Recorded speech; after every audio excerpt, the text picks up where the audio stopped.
Sitcoms are how American culture learned about LGBTQ culture and acceptance. Sitcoms have long been a mirror reflecting American culture, often capturing the norms and values of their times. Yet these iconic shows also subtly change social conventions, especially when depicting LGBTQ characters. Initially, queer representation in sitcoms was scarce, often relegated to stereotypes or marginalized roles. But over the decades, these portrayals have evolved, offering a more diverse and nuanced representation. In 1971, All in the Family made history with the first appearance of a gay male character, Steve, which sparked a nationwide debate. President Nixon himself criticized the portrayal, saying it, quote, glorified homosexuality, end quote. It should glorify homosexuality. This moment marked the beginnings of a shift with shows like The Mary Tyler Moore Show, Cheers, and Maude featuring LGBTQ characters, typically in minor roles. The late 70s saw more groundbreaking moments. Soap introduced Jodie Dallas, the first openly gay character in a leading role, portrayed by Billy Crystal. The Jeffersons and All in the Family also included early trans and gender-nonconforming characters, including Lori Shannon's drag queen portrayal on All in the Family. In 1986, The Golden Girls featured a lesbian character, marking a major milestone in the representation of lesbians. Fast forward to the 90s, and shows like Friends featured the first lesbian couple raising a child, while Roseanne introduced one of the first bisexual recurring characters through Sandra Bernhard. By the late 90s, LGBTQ representation exploded, with Will and Grace bringing a gay main character to the forefront in 1998. The 2000s brought further visibility with shows like Queer as Folk and The L Word, continuing to diversify queer depictions on screen. Today, LGBTQ representation is more diverse and prominent, with recent shows like Doctor Who and The Boyfriend on Netflix paving the way for queer stories to be told globally. This evolution in sitcoms underscores a broader cultural shift, reflecting not just who's represented, but how LGBTQ people are portrayed. Complex, real, and here to stay.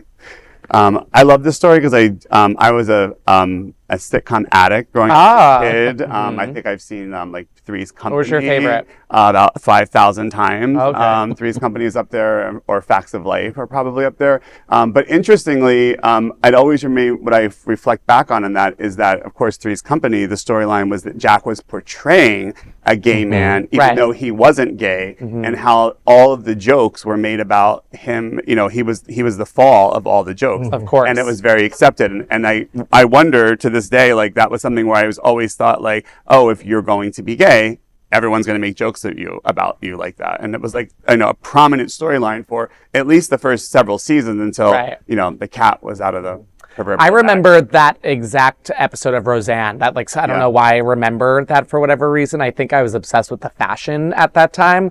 But Sandra Bernhard was kind of reoccurring in that in the LGBTQ plus field even then.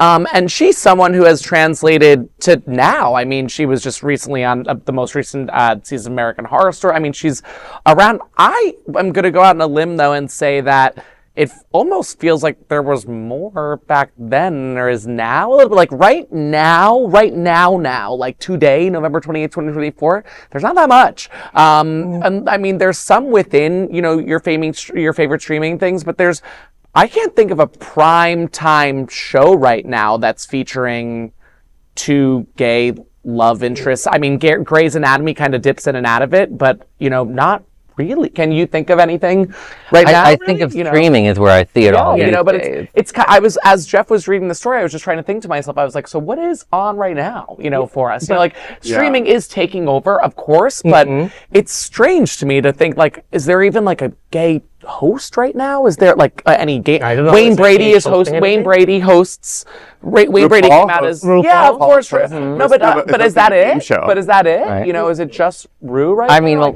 he's a different type of host, but you have Anderson Cooper. And Wayne Brady came out as bisexual and pansexual. So I mean, that's some queer representation right there. Andy Cohen is a hot bottom mess. You know.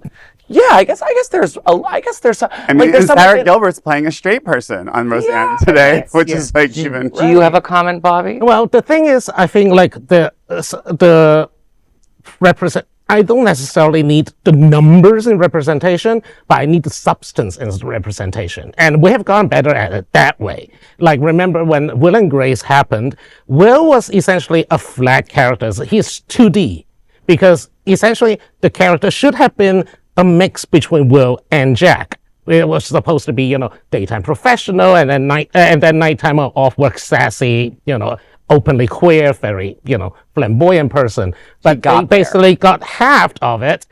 So Will becomes the straight man and Jack becomes the comic foil. So he is his queerness is so exaggerated, it's beyond comprehension. Although I cannot say that I don't love Jack and Karen.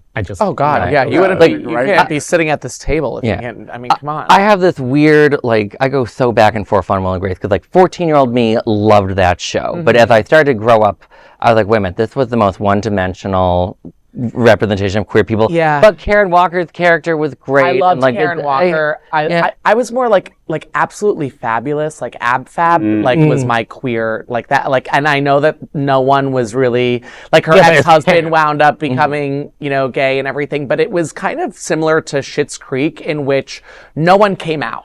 Everyone was just gay. It was fine. You didn't explain anything.